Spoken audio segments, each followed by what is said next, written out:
a golf ball placed in this small car, expelled by a spring. What can this possibly have to say about a new physics?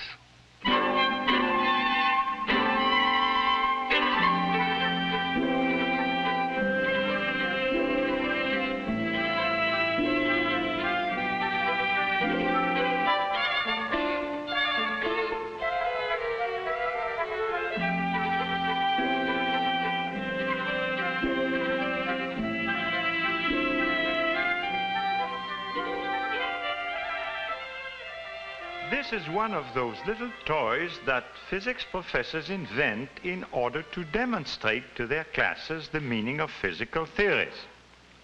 This one has to do with a considerable change which took place in science in the 17th century concerning the role of force in the motion of heavy objects. You know, there's a strange thing here. It's conceivable that you and I, in our everyday thinking, are still relying on physics which was made obsolete 300 years ago. Whenever the motion of physical objects is discussed by a group of scientists, it becomes apparent that the common sense point of view of the non-scientist is greatly at variance with the currently accepted principles of physics. On further analysis, the common sense point of view proves to be a kind of physics that was invented a long, long time ago. In fact, about 2,000 years ago by Aristotle. Aristotelian physics was based on the belief that the earth cannot move but must be fixed in space. Thus, the ideas of motion that men have if they don't study modern physics are built upon a premise contrary to the concept of an earth moving through space in its orbit around the sun and simultaneously whirling on its axis like a top. Now, Aristotle held that earthy matter is either heavy or light. Smoke, which is something like air, is light, but stones and sticks and living matter are heavy. Now, according to Aristotle, each object tends to seek a natural place, which means that light bodies move upward, like the flame and the smoke from my cigarette, and heavy bodies move downward. A rock, a stick, or this cigarette are heavy. They tend to fall down in a straight line, whereas smoke tends to rise straight upward. If I drop this cigarette, we can see that while it falls down, the smoke will continue to rise, both cigarette and smoke seeking their natural places.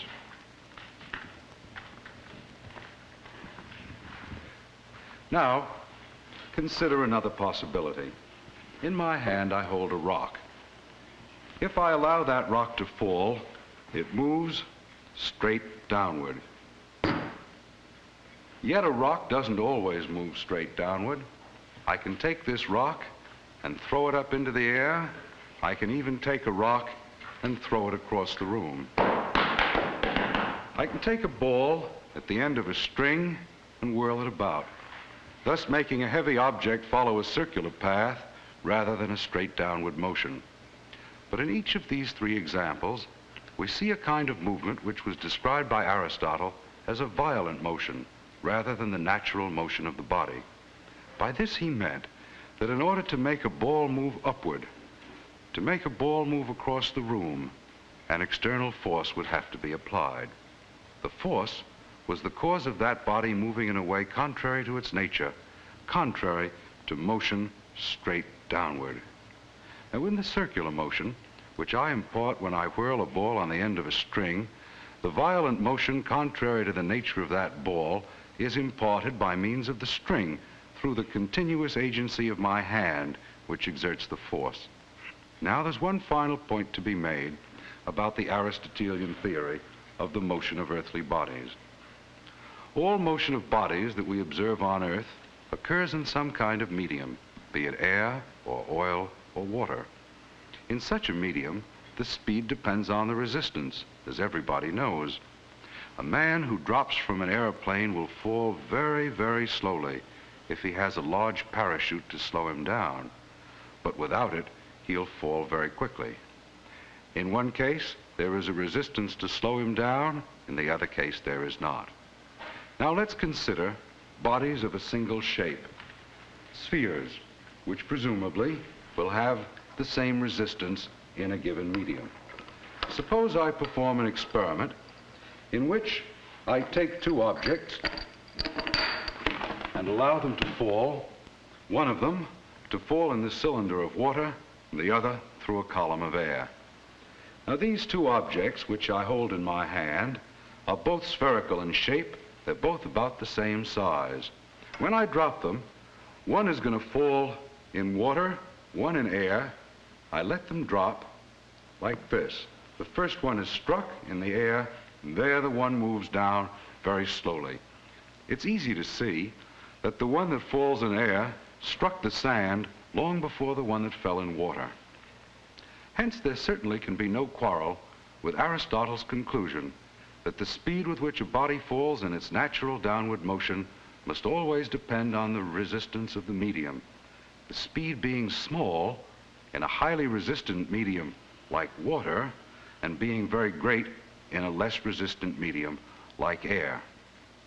Now, let's ask next, what would happen if I were to take two objects similar in shape but of different weight and drop them in one in the same medium, water?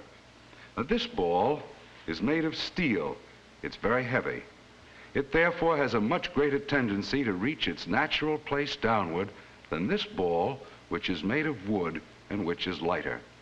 Hence, according to the Aristotelian or common sense physics, we would expect that if I were to drop the wood and the steel ball together in the water, that the steel ball, because of its greater weight or greater tendency to reach its natural place downward, should cleave the resistant medium of water more efficiently than the wooden ball, and so should reach the bottom first. This too may be demonstrated. I drop the steel ball and the wooden ball together into the column of water. Let's see what happens. The steel ball went down very quickly, and now there is the wooden ball following much later. Now let's follow the Aristotelian argument one step further. If the resisting medium is air and not water, surely the same effect will follow.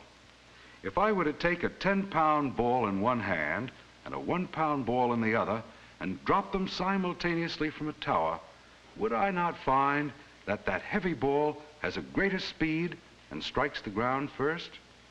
Apparently, there's no disagreement between the conclusions of Aristotle and the conclusions of common sense. Now there's one more point that was made by Aristotle, and that is that the matter of the heavenly bodies is actually different in kind from the matter of the earthly bodies. The natural motion of heavenly bodies is circular. It has no beginning and it has no end. But terrestrial bodies, whether heavy like rock or light like smoke, will move naturally in a straight line downward or straight upward, but not the heavenly bodies. The planets, the sun, moon, and stars move naturally in great circles, as you can see here. Now, if we accept the Aristotelian principle, at once we understand why sun, moon, planets, and stars move in their eternal circles around the earth and don't move in straight lines. But consider now some of the effects that would arise if the earth were in motion. According to the heliocentric system, presented in antiquity by the astronomer Aristarchus, and again in 1543 by Copernicus, the earth has a double motion. It rotates on its axis once in every 24 hours, and it moves in a great orbit around the sun in the course of a single year, as can be shown in this small model. There the earth rotates about its axis while moving around the sun. Now the earth is a large sphere. It's actually about 24,000 miles in circumference, a fact which was known to the Greeks. Suppose the earth were to be rotating on its axis, then any point on the equator would be moving through those 24,000 miles in 24 hours or moving along with a speed of 1,000 miles an hour, about 1,500 feet in every second. Now, let's suppose that at this spot on the equator, a ball were to be dropped from a tower 150 feet in the air and fall until it reached the earth. The time it takes is just about 3 seconds. The ball falls straight down from the tower to the earth. But as that ball falls from the tower to the earth rotates. And therefore, if the earth is thought to be moving, while the ball falls, the earth rotates and the ball lands here.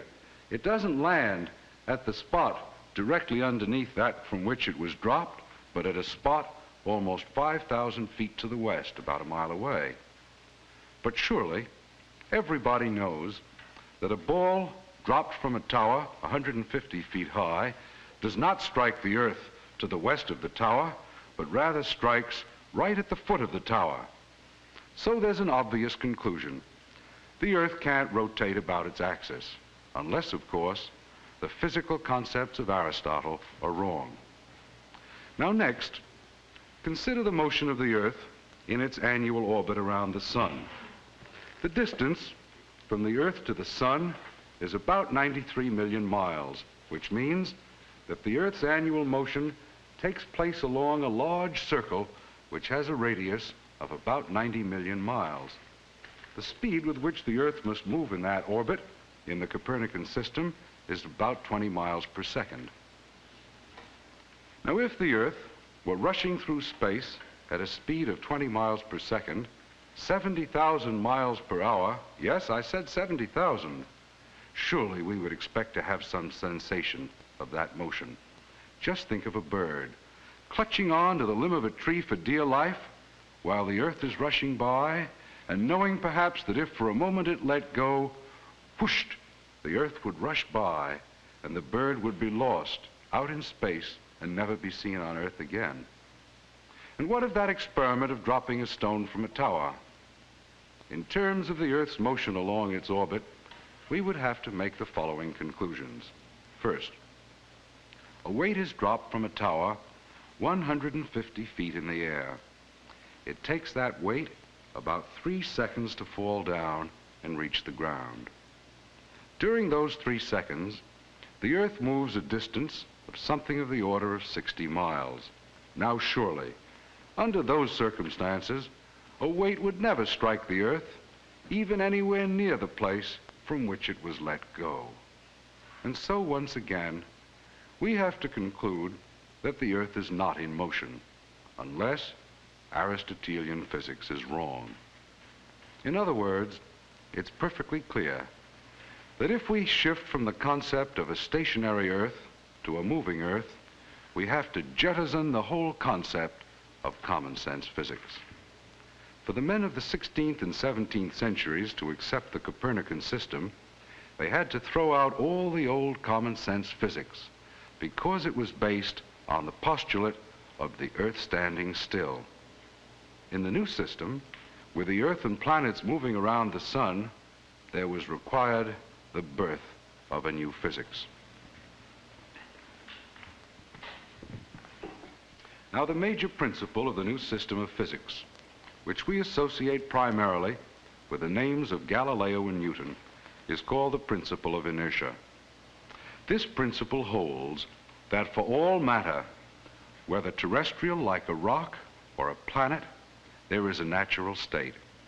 It may be a state of rest, of no motion whatsoever, or it may be a state of motion in a straight line at constant speed.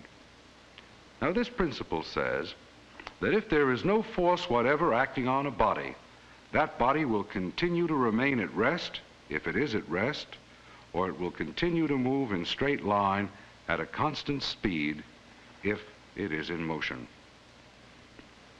Now, this principle is directly contrary to the basic principle of the older Aristotelian physics, because it held that the natural state of an earthly body like a rock and of the earth itself was rest, and that the natural state of heavenly bodies was motion uniformly in a circle. Now, at the time of Galileo, some thinkers had come to doubt the validity of Aristotelian principles. Let's take that earlier one, the one which I presented as if it were true and which seemed to be so reasonable. I said, if two bodies of the same shape but of very different weight are dropped in the same medium air, the one with the greater tendency to descend would have a much greater speed and would arrive at the Earth first. In 1586, a report of such an experiment made by the Dutch physicist, engineer, and mathematician Simon Stevin was published. What he did was to take two unequal weights, drop them from a height of 30 feet, to find that they struck the Earth practically simultaneously and not at different times as everybody believed. And this was true even though one of them weighed 10 times as much as the other. Now I can repeat this experiment. I can do it by using this small marble and this rather large golf ball. The golf ball is much heavier than this small marble, and so if I think in terms of the Aristotelian physics, the conclusion is that this heavy one should go down and strike this box of sand first. Now let's make the experiment. I take the two balls and I hold them at about the same height above the sand and let them go. You can see they strike the sand at about the same instant, even though their weights are very different. This experiment can be repeated again and again and again. And in every case we find that, save for very slight differences, the result is this. They reach the sand in about the same instant. The better the apparatus for letting them fall exactly at the same time, the better the result will be. Now, before we examine the validity of this principle of inertia, the basic principle of the new physics, let me point to some of its implications for the science of astronomy. If it's true that except for a force, a body will either stay in the same place or move along in a straight line at constant speed, then the motion of a planet around the sun, the Earth around the sun, as in the Copernican system, must be due to the action of a force. Let me go back again to that example of a ball whirling around on the end of a string. As I make the ball whirl, the reason it keeps moving in a circle and doesn't move in a straight line at constant speed is that a force is being exerted. The force being supplied through this string by the agency of my hand. Now let's suppose that the string were to break, or that while the ball were moving, I were to let it go. Like this. While the ball is moving, I let go, and the ball flies across the room. It actually left flying along a tangent. It started moving in a circular path and then went across along a line tangent to that circle. This is, in fact, the origin of that very familiar expression, flying off at a tangent. Now, in the older physics, the reason why the planets and the sun could continue to move around the Earth was that for celestial matter, the circular motion was a natural one. But in the new system of physics, the reason why the planets don't move in a straight line at constant speed, but follow a circular path around the sun, is that there must be a force emanating from the sun which maintains them in their circular orbits. The reason that the Earth continues to move in a circle around the sun is that the sun exerts a pulling force on the Earth which prevents it from flying off at a tangent. Now, when the ball whirls around on a string, we can actually see how the force is transmitted through the string. Newton argued that it must be the same kind of force which keeps the Earth moving in a circle around the sun, even though there is no string and even though we cannot see any possible cause of it. To the cause, he gave the name of the force of universal gravitation. But what about that original problem? The problem of a rock let fall on a moving Earth. Physics actually tells us that the experiment of dropping a rock from a tower isn't really any indication of whether the Earth moves or whether it's standing still. In the days of Galileo and Newton, the classical argument about where a falling object would land was always presented in terms of the example of a ship. Take a rock, carry it up to the mast of a ship, men said. Let the ship be in motion. Drop the rock, and where would it fall? Surely not at a point at the foot of the mast, directly underneath the point from which it was dropped, because, they said, the rock was falling straight down, but the ship was moving forward. But remember, this is the argument of common sense, even if it's the argument still believed by most people who haven't studied physics. But according to the new physics of Galileo and Newton, the forward motion of this rock is independent of its falling down. If a rock is dropped from the mast of a moving ship, it will continue to move forward at constant speed, just as the ship does. This is the result of that principle of inertia. One of Galileo's admirers took a ship out in the harbor, climbed up on the mast, dropped weights from it, and proved that Galileo was right. Now here's a picture of a torpedo being dropped from a moving airplane. The torpedo falls down, pulled by the gravitational force of the Earth's attraction. But in the forward direction, the torpedo's motion is constant. It moves along directly underneath the airplane so long as the airplane continues to move in a straight line at constant speed. Now today, we can make an experimental test right in the laboratory. This little car contains a spring mechanism which is arranged so that it can be tripped by means of a lever. There, you heard the sound as the spring was being released. In use, the car is loaded by pushing down on the spring until it catches.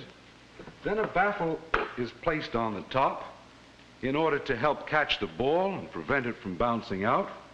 Then the little golf ball is placed here. And now, if the car is placed on a track, here you see a picture of the car, picture of the track. There is a little lug there which will move the lever. When the lever is moved, the spring will be released and the golf ball will shoot up in the air. Here's a pole to enable you to push the car along the track.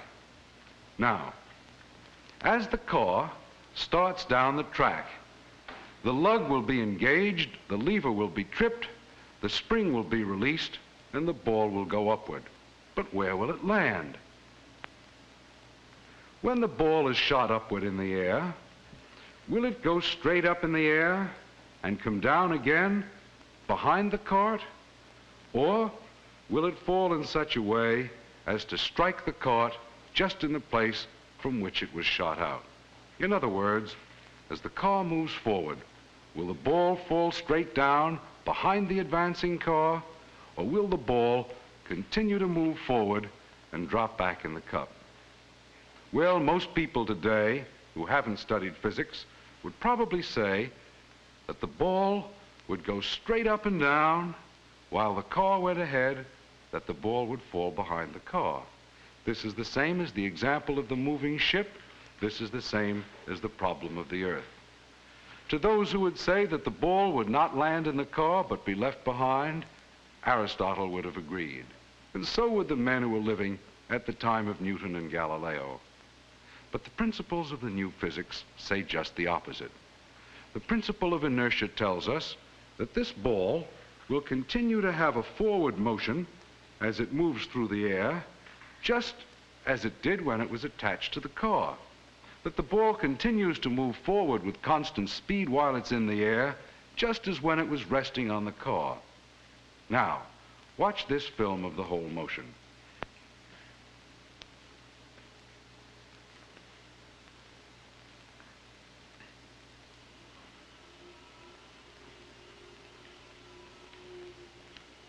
You see, The ball shoots up, moving forward at the same time, keeping up with a little car and landing in it. Let's see it again in slow motion.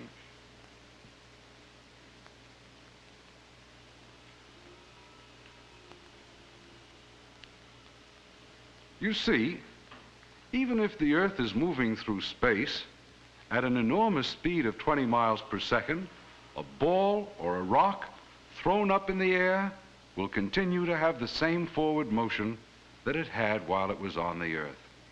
It will therefore go up in the air and land directly in my hand. And the extraordinary thing is that it will do so whether the Earth is in motion or whether the Earth is at rest.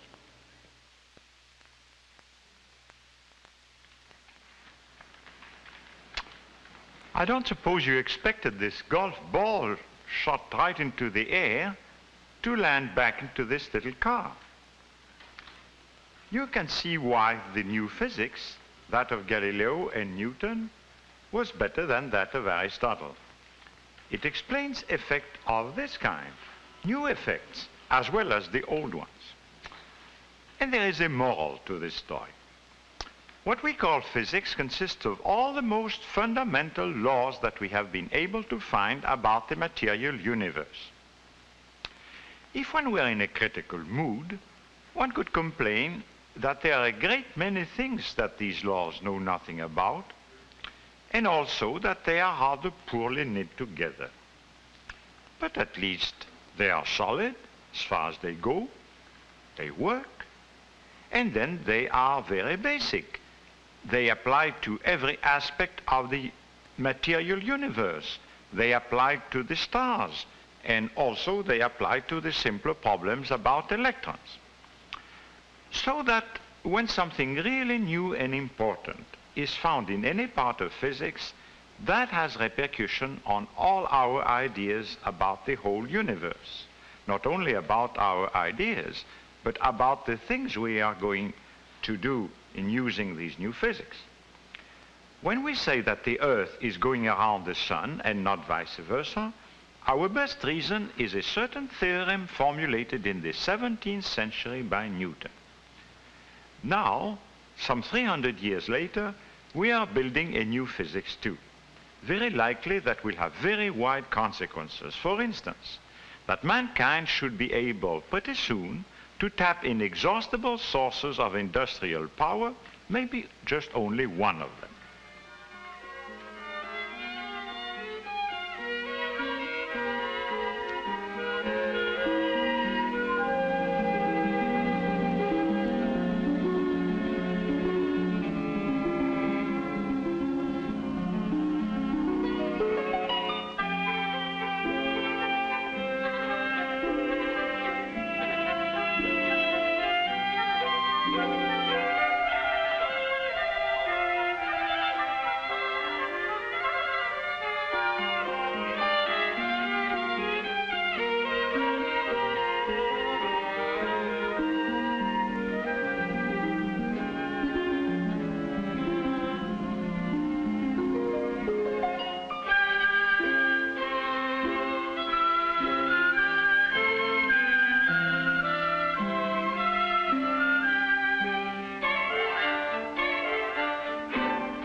This is National Educational Television.